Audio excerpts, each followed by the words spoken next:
Olá, sou Josiane Coutinho, estamos aqui novamente no Café da Vila e eu estou com uma pessoa muito querida, uma parceira de longa data, Adriana Rezende Costa, psicanalista, e a gente já tem uma caminhada, acho que uma estrada bacana, né, Adriana, de trabalho, de amizade, de companheirismo.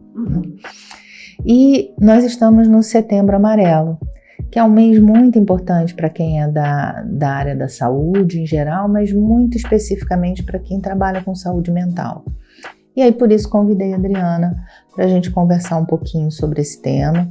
O Setembro Amarelo ele surgiu há alguns anos em função do suicídio de um jovem nos Estados Unidos, e os amigos no velório dele distribuíram lacinhos amarelos, e por isso a cor do mês, né?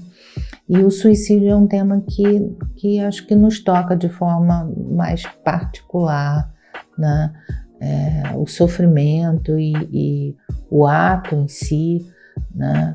É algo que causa estranheza, causa espanto, além, claro, do sofrimento, para quem está à volta, né? E o profissional da área da psicologia, eu acho que se sensibiliza muito com isso.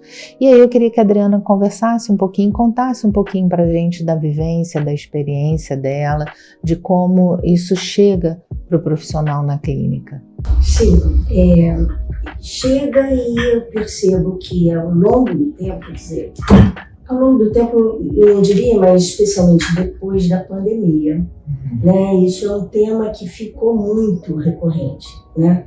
A possibilidade de morrer é algo que surge na clínica, na fala dos pacientes, de uma forma recorrente, de uma forma mais concreta. As pessoas falam disso de uma maneira mais aberta. O que não quer dizer necessariamente que aquela pessoa que fala da morte, da possibilidade de morrer, que ela esteja desejando acabar com a própria vida. Então, tem algo aí que a gente precisa, o profissional, é muito importante que o profissional saiba avaliar, né? Para não tomar tudo como sendo um suicídio iminente ou algo dessa ordem. Porque tem uma diferença do desejo de morte, né, e do desejo de morrer. Não sei se fica claro a gente colocar assim, mas uma perda de sentido de vida, falas que às vezes as pessoas trazem habitualmente, né? Eu queria não acordar amanhã, a vida tá difícil, né? Vontade que acabe, no sentido de cessar um sofrimento que tá insuportável para a pessoa. É diferente do desejo de morrer efetivamente e fazer algo para isso. Exatamente, você tem razão, porque é muito difícil a gente falar o que seria o desejo de morrer, porque o que é a morte, né, pra gente? Quer dizer, a morte é um verbo que não se fala, não se conjuga na primeira pessoa, eu não morro, né? A morte é sempre do outro, e Freud já falava disso, né? Assim, não tem representação psíquica para a morte, né? Então o que é morrer para quem está vivo? Não se sabe. Então, quando a gente vai falar de desejo da morte, é plausível que a gente compreenda como um desejo de fim, né? Desejo de acabar com o sofrimento que é inevitável, né? Insuportável. E é dentro dessa ótica que a gente tem que avaliar e tratar esse sujeito. Como eu trabalho no hospital, eu acabo me deparando com muitas tentativas de suicídio. E em algumas, as pessoas dizem que principalmente no uso abusivo de medicamento, né? Quando a pessoa pesa a mão no remédio e isso é um risco potencial para a vida. Mas a pessoa diz que ela só queria dormir, ela só queria parar de sentir aquela angústia que ela não dá conta. Outras pessoas não. Outras pessoas, quando veem que não conseguiram morrer, entram em sofrimento e são textuais dizendo que vão tentar novamente, que querem morrer, né? É diferente, o querer morrer nesse sentido é diferente de querer cessar um sofrimento, né? Aí há um desejo de morte, uma escolha, né? E isso é muito difícil da gente tratar, é muito difícil das pessoas compreenderem, né? Quando a pessoa fala, eu acho que dá a chance de tratar, de de tentar algo diferente, né? Escolha não é o termo que eu gosto exatamente, apesar das pessoas colocarem, principalmente psicanalistas, como uma escolha. Mas nesse sentido eu não me sinto muito confortável em colocar isso como uma escolha, mas é como a gente trabalha a possibilidade de dar outras escolhas para a pessoa, de encontrar sentido em outras coisas. Mas quando a pessoa não fala, que é a grande maioria dos casos, e que gera essa estranheza que eu estava falando para a família, quando se depara com a morte de alguém, né, auto-infringida, e a pessoa não consegue entender por que aquilo aconteceu, né? Quando a gente olha para trás, a gente encontra alguns sinais, mas às vezes nem sempre a gente consegue encontrar esses sinais. Sim, porque às vezes são sinais que se viram, foram compreendidos por aquela pessoa daquela maneira, né? Mas você não tem como significar isso da mesma forma, né? Agora, assim, você tem razão quando você fala assim, não dá para falar exatamente de escolha, é difícil falar nesse sentido, porque há uma determinação. A gente vê que em casos mais avançados, né, e mais graves, a coisa parece como uma determinação, é algo que está posto, né? E é importante, assim, eu acho que para a família, né, os familiares que lidam com essa questão, e para os profissionais especialmente, há 3 momentos, né, até chegar ao ato de cometer o suicídio que devem chamar a atenção. Primeiro é a ideação suicida, né, que é aquela fase em que as ideias de morte, né, a possibilidade de morrer, de não estar nesse mundo, e isso em geral surge na fala da pessoa em termos, isso eu percebo, não tem muito na literatura não, mas eu percebo isso muito na clínica. É uma referência quase que geográfica, sabe? É assim, não tem lugar, eu não posso estar aqui, e também não posso estar lá, né? Então é alguma coisa que a pessoa tem que sumir, desaparecer. E as pessoas falam assim. Isso as pessoas falam, e às vezes falam sem muita percepção do que estão falando. E isso aparece em alguns momentos de uma forma muito concreta até. Assim, a pessoa não sabe se vai para a sala, para a cozinha, para o quarto, assim, não tem lugar, né? Isso é um sinal que eu acho que é importante, e é importante as pessoas ficarem atentas. Aí a ideação, né? Possibilidade de morrer, já que não se tem lugar, não se pode estar, né? Ela começa a vir de uma maneira mais frequente e, num segundo momento, o planejamento, aí complica. E normalmente, assim, o que a gente percebe é que esse sujeito não fala, Principalmente do planejamento, ele não fala para a família, né? Mas há sempre um eleito, e normalmente alguém que não é do ciclo de amizade daquela pessoa, aí entra o profissional. E é muito comum isso.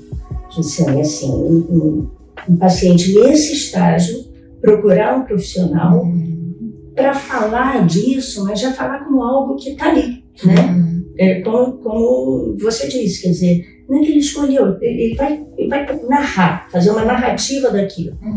E quando ele começa a falar, não sempre que isso acontece, mas quando está nesse ponto e ele fala disso, aí a gente identifica que ele já foi para a internet, ele já viu, já pesquisou como é que faz, como é que não faz, qual é o meio, né, que ele pode utilizar para morrer, exatamente, que não dá margem para sobreviver com sequela, por exemplo. Então tem todo um planejamento mesmo, um trabalho de pesquisa. Isso a gente vê hoje em dia muito, porque tem esse acesso, né, com a internet, esse tipo de coisa. E aí um terceiro passo, se isso já está muito avançado, nesse ponto, esse é o momento mais difícil, sabe, de intervir, de atuar. Mas enfim, se a gente consegue, né, nesse momento, impedir que aquilo vá adiante, aí a gente consegue eventualmente impedir um terceiro momento, que é onde o ato se concretiza. Eu acho muito importante essa explicação didática, né? Você conseguiu colocar de uma forma muito clara, porque quando a gente fala do suicídio e da prevenção do suicídio, que é o que a gente busca efetivamente, né? É importante que as pessoas consigam identificar né? Porque se a pessoa não consegue buscar ajuda, às vezes a intervenção de alguém é efetiva, né? Porque nem sempre ele vai até o profissional. Mas se alguém do ciclo, como você colocou, percebe e age, você consegue um caminho diferente. E aí eu gosto mais de caminho do que de escolha. Sim. Você consegue um caminho diferente, né, que faça sentido para a pessoa. Então, eu acho que é importante as pessoas conseguirem identificar isso, e foi brilhante da forma como você colocou, que as pessoas consigam identificar, e as pessoas que assistirem a esse vídeo, eu acho que podem se beneficiar. Eu não gosto de ficar pedindo compartilhem, mas esse é um vídeo que vale a pena ser compartilhado. Porque quando a gente fala, quando a gente desmistifica, quando a gente consegue encontrar esse caminho, a gente pode estar salvando efetivamente as pessoas, e isso é muito precioso, né? Salvando e dando qualidade de vida, não é sobrevida, não é que as pessoas sobrevivam, mas que as pessoas vivam, que elas encontrem sentido de vida. Então eu acho que foi brilhante. Não é algo que acontece de uma hora para outra, como as pessoas pensam. É um percurso, tem os momentos que você trouxe, e isso às vezes está ali presente durante anos, né? Até a gente chegar nesse terceiro momento fatídico, com exceção do adolescente, né? Que aí tem uma coisa mais impulsiva, mas... Exatamente, e aí tem o estalo e nem sempre a gente consegue, né? Vai no impulso, mas também tem um sofrimento que dá sinais antes, né? Com certeza.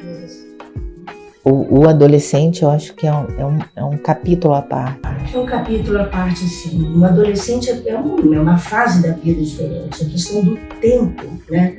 Na adolescência enfim, é tudo diferente. É um outro momento até da constituição do sujeito, né? Eu penso muito, isso tem muito a ver nesse momento da vida, né?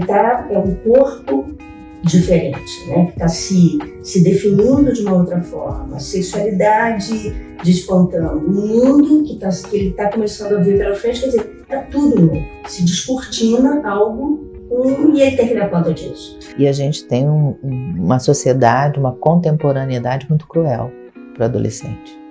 Acho que diferente de outros tempos. Com certeza, com certeza.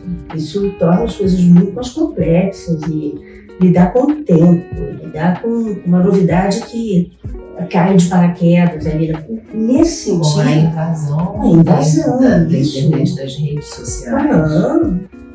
E um momento em que o sujeito, aquela pessoa tem que ter uma identidade que está ali. Que achar um lugar, como você estava falando, é muito mais difícil, né? Então essa dificuldade de se localizar na vida, nesse momento em especial da adolescência, é muito difícil, né? E aí a gente está muito mais frágil, muito mais suscetível ao sofrimento. E a impulsividade e o tempo, que é todo, né? Identificar, né, também os sintomas. Na adolescência é muito complicado, porque é uma fase da vida em que cheio de sintomas.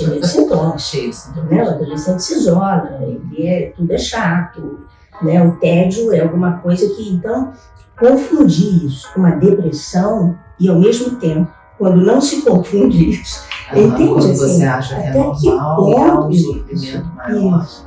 Até, né, são sensações e sentimentos que fazem parte desse momento da vida, mas quando isso está exacerbado, né? E outra, quer dizer, às vezes a depressão, muito mais que em qualquer outro momento da vida, na adolescência, ela pode aparecer de uma outra maneira. Disfarçada, comportamentos absolutamente sem limites, e se colocar em risco, que já é algo que faz característico dessa idade, fica alguma coisa muito evidente, enfim. Então, isso é um capítulo à parte, realmente é. Eu acho que vale um outro café.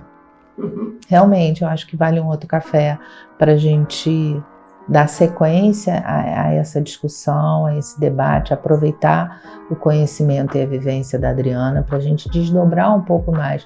Talvez não necessariamente com suicídio, mas com outros temas da saúde mental e do sofrimento, né? Adriana, muitíssimo obrigada. Eu espero que a gente tenha contribuído, tenha trazido uma clareza para esse tema que é tão difícil de se falar, que há tabu. Por isso a importância desse mês, para a gente desmontar esse tabu. As pessoas têm medo em falar do suicídio. As famílias que sofrem essa perda criam todo um silêncio em volta disso, que dificulta o luto, inclusive, né? Então, se a gente conseguiu contribuir de alguma forma, desmistificar isso e clarear, eu acho que a gente contribuiu aí muito, né? Foi precioso isso, por isso eu te agradeço demais. Bom, eu te agradeço também a oportunidade de estar falando disso aqui em outros momentos. Obrigada.